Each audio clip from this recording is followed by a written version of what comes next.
Welcome to Live, Let Thrive, a podcast about the Airbnb life, the share economy, and everything in between.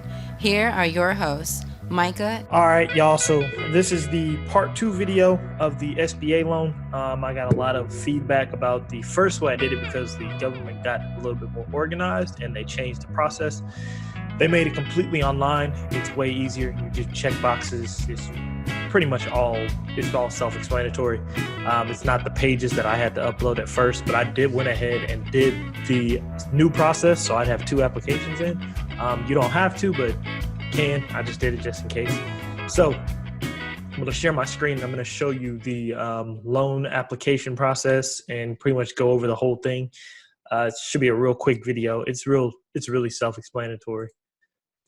Okay. So here it is. So you're going to go to the COVID-19 relief.sba.gov, and that's where you start filling out the application. It is very self-explanatory. You just pretty much choose which one you are. I chose applicant as a business with not more than 500 employees. And remember, I am doing this as an Airbnb, a short-term rental host.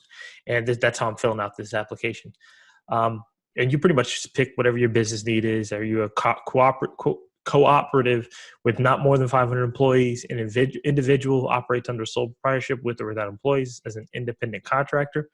That's the one that is going to be for like the people that have their short-term rental income just coming in under their personal name into a personal banking account. That's going to be what you choose. The ones who do, who kind of have all their money coming into an LLC, when you don't have over 500 employees, you're going to choose this one. I think that would probably be most short-term rental hosts, unless you're running a large-scale operation, hotels more than likely. But yeah, this is where I'm at, the very first one. And then you're going to check all these. Check them if they apply to you, of course, but most of this stuff is like, are you delinquent? Are you owe child support? Are you delinquent on child support? Involved in any illegal activities? You're not a member of Congress, lobby. That's pretty much what all these are. I don't fit any of those. If you ain't been paying your child support, I don't know if you're allowed to apply, apparently. Moving on. So you're going to put your business legal name in here. I'm going to fill all this stuff out and just, all right, organization type. I did LLC S Corp, actually, is what I did. Are you organization type? That's going to be important. So if you're an LLC or sole proprietor, S Corp, sole proprietor. I chose S Corp. I'm an LLC, and we filed as S. We've been doing S Corp the last year and a half. So S Corporation. Is the applicant a non? No. Applicant a franchise? No. Go find those revenue numbers from the last application. Pretty much any of those. If you go to your Airbnb account, this is just like the last video. If you go to your Airbnb account and all your cancellations, it's lost revenue. All your if you rent timeshares and let's say they closed the timeshare resorts, most of those resorts got closed. What I told people was to keep them open on your Airbnb account, because whatever comes in, that is now lost revenue that you cannot host those people. So that's lost revenue. Pretty much put your numbers in. Just make something up here. And cost of goods sold for the 12 months. So pretty much all your expenses. I try to put a gap between your expenses, show that you have been producing income. You've been netting, making a good net profit. If you have, but keep it honest to your business. How much you lost in rents. Technically this can be the difference between these two numbers. And no, not really. This is what you lost in rent due to the disaster. I'm sorry. So this is the number of all your Airbnb hosts, all your Airbnb cancellations, all that. That's just what you lost. Or if you lost more, if you do long-term rentals, all that's all going in here. That's your rental properties. These I didn't fill out. The nonprofit, that's not me. Combined annual operating expenses. This is for all secular social services provided by the faith-based entity. I don't fit under any of that, so I skipped over this entire section. Then, of course, you put an address in.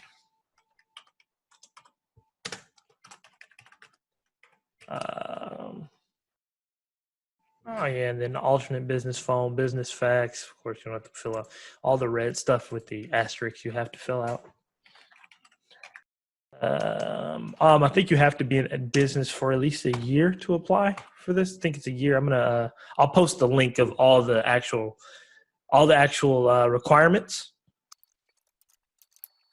Business activity. I put real estate. I think it's real estate in here. Yeah, I put real estate. Detailed business activity. I put property management and realty.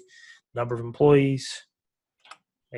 Put your employee number in there. Hold on, why does this not go through? This isn't taken. Let's find out month.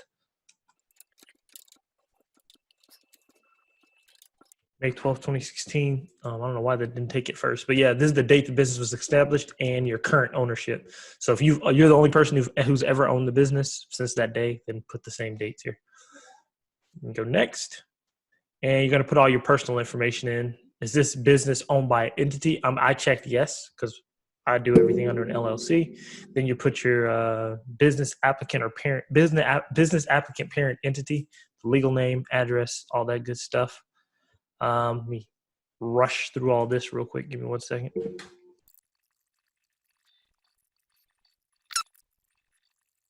Business type, S Corp, and then the percentage. So the ownership percentage.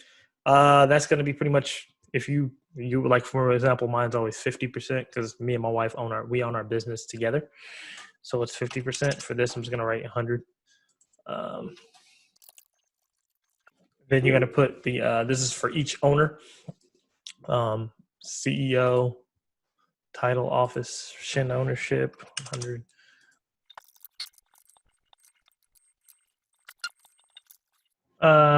Yes to a U.S. citizen. Residential street address.